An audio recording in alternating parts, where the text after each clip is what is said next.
সালাম আলাইকুম, সবাই কেমন আছেন? আশা করছি ভালো। আলহামদুলিল্লাহ আমরা ভালো আছি। সকালবেলা আজকে ঘুম থেকে উঠে অনেকগুলা কাপড় টেনশনে ছিলাম যে অনেক আকাশটা মেঘলা হয়ে আছে। তো আমি আবার টেনশনে ছিলাম যে আল্লাহ বৃষ্টি বৃষ্টি আসবে, কিন্তু তারপরও এখন একটু মনে হয় কি মেঘটা কাটছে। আর বারান্দায় আপনারা আর আজকে ভাবছি নাস্তা বানাবো না, কারণ অনেক কাপড় ধুইছি। দিদির বাবাকে বলছি তুমি নাস্তা কিনে আনো। এখন দেখি ও ঘুম থেকে উঠুক কিনা আনে কিনা, তারপরে কিনে আনলে আপনাদের সাথে শেয়ার করব। তো চলেন আমার সাথে আপনারা। অনেক কিছু মানুষ আসে না, অনেক বছর পর তার আসল চেহারা চেনা যায়। এখন অনেক আফসোস লাগে যে আজ কেন চিনলাম না। তো এখানে আবার আমরা দুজন মিলে বাজারে যাচ্ছিলাম। বাজারে দুপুর বাজে এখন 12টা। তাই ভাবলাম যে নিধির বাবা বলল চলো আমরা দুজন বাজারে যাই। তো গতকাল তো তেমন কিছু রান্না করি নাই, আলু ভর্তা রান্না করছি দেখছেন আপনারা।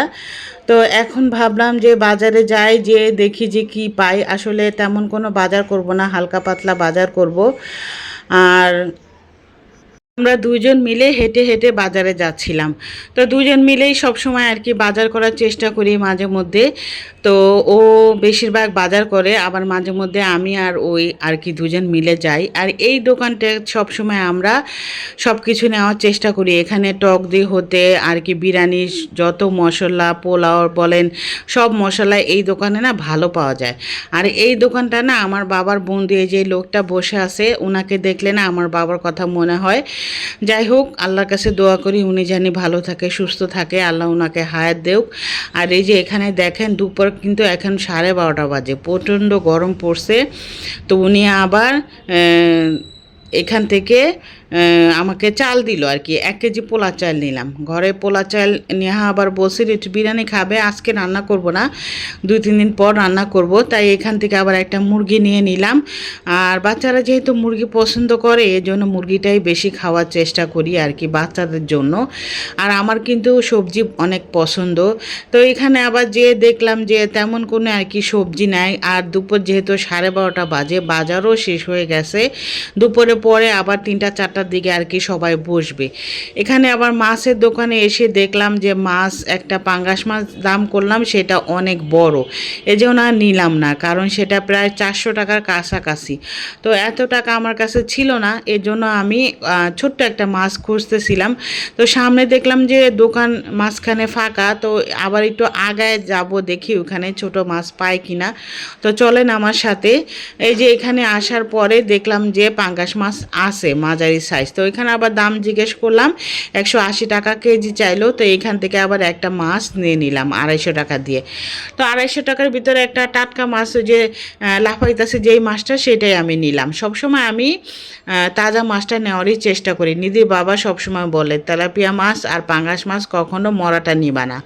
তো নিধির বাবা তো ওইখানে আবার মুরগি মাপতেছিল, ওইখানে দাঁড়াইছিল। তো মুরগি আবার ড্রেসিং করে নিব, আর এখান থেকে আমি আবার মাছটা কোটায় নিব, কারণ মাছ বাসায় দিয়ে কুটতে অনেক ঝামেলা হয়।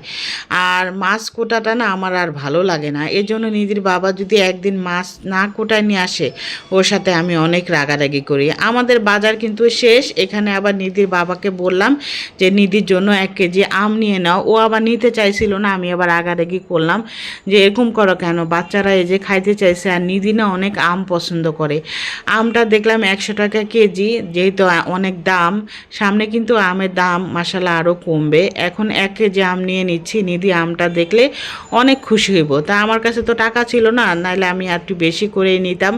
যাই হোক, অল্প করেই 1 কেজি নিয়ে নিলাম। লোকটাকে আবার আমি বলতেছিলাম যে আপনি 100 টাকা কেজি বললেন কেন, 80 টাকা করে তো আমাদের এলাকায় বিক্রি করে। উনি আবার বলল যে না, আমারটা ফরমালি মুক্ত, আর আমরা বাগান থেকে আম আনি।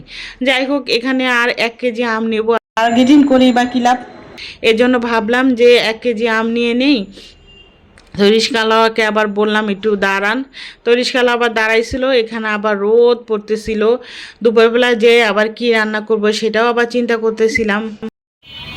লিচু থাকবো না, লিচু নিতে হবে আগে।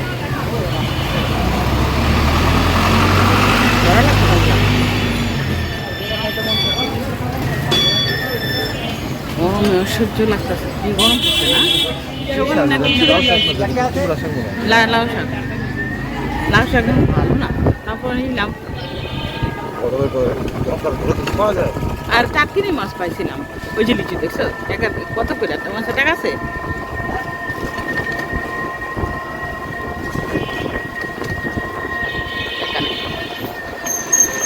টাকা নাই টাকা। এসে তেমন কোনো আর ভিডিও করা হয়নি। এখন হলো সন্ধ্যার সময় আমি আবার একটু নিচে নামলাম, বাচ্চাদের খিদা লাগছে, আজকে বিকালে কিছু বানাই নাই। নেহা আবার বললো যে একটা পাউরুটি নিয়ে আসো, আমরা ঘরে মেয়োনিজ বানায় তারপরে খাবো। এর জন্য এখান থেকে আবার একটা পাউরুটি নিয়ে নিব। আর আমি একটু যাব পার্লারে ব্রু প্লাক করতে, অনেক দিন ধরে করি না, তাই ভাবলাম যে আজকে একটু ব্রু প্লাক করে আসি। আর যদি ঈদে ভাইয়ের বাসায় যাই বলতেছিল ভাই, যাইতে মনে হয় না যাওয়া হবে, তারপরে যদি যাই আপনাদের সাথে শেয়ার করব। তো এখানে আবার বসেছিলাম, ওই পার্লারের মেয়েটা আবার না দুইটা লোক আসে ফেসিয়াল করতে, মহিলা। তো এর জন্য আর কি দেরি হবে, আর এর জন্য আমি বসেছিলাম। আমি আবার চিন্তা করতেছিলাম যে রাত্রে যেহেতু আমার রান্না করতে হবে, তো ওই মেয়েটা আবার বলতেছিল যে এত তাড়াতাড়ি করতেছেন কেন, আপনি তো আসেনি না। আমি আবার বললাম সংসারে এত কাজ সময় পাই নাই, রাতে আবার যে রান্না করতে হবে। বাসায় এসে আবার মুরগি কুটে তারপরে রান্না করলাম, বাচ্চারা খাবে আর আমারও খিদা লাগছে। দুপুরবেলা তো আমরা কোনো রকম খাইছি, গতকালকেও দেখছেন ভর্তা রান্না করছিলাম। ভর্তা রানলে কিন্তু আরও ঝামেলা বেশি, রাত্রেবেলা দেখা যায় ডিম ভেজে খেতে হয়, দুপুরবেলাও আমরা ডিম ভেজে ভাত খাইছি। এখন ভাবলাম বাচ্চারা বলছিল যে মুরগি রান্না করো, এর জন্য মুরগি রান্না করতেছিলাম। নিধি কিন্তু মুরগিটা অনেক পছন্দ করে, আসলে নেহাও ছোটোকালে অনেক পছন্দ করতো, এখনও করে। ও আবার মাছ টাছ দিলে তারপরও খায়, বেশি একটা ঝামেলা করে না। নিধি একটু ঝামেলা করে, আসলে ছোট মানুষ তো, দেখা যায় বড় হতে হতে সব চেঞ্জ হয়ে যাবে। এই যে এখন দেখেন আবার মুরগিটা আমি কত সুন্দর করে রান্না করছি। তো এখন আমরা সবাই মিলে খাবো। এরই মধ্যে নিধির বাবাও আসছে বাসায়, এখন আমরা সবাই মিলে ভাত খাবো। আর ডাল রান্না করা আছে একটুখানি, সেটা দিয়ে আজকে রাত্রে আমাদের হয়ে যাবে। কালকে আর রান্না করতে হবে না, কালকে দুপুর পর্যন্ত আমার এটা দিয়ে হয়ে যাবে, কারণ কালকে আমি নিধিকে নিয়ে স্কুলে যাব।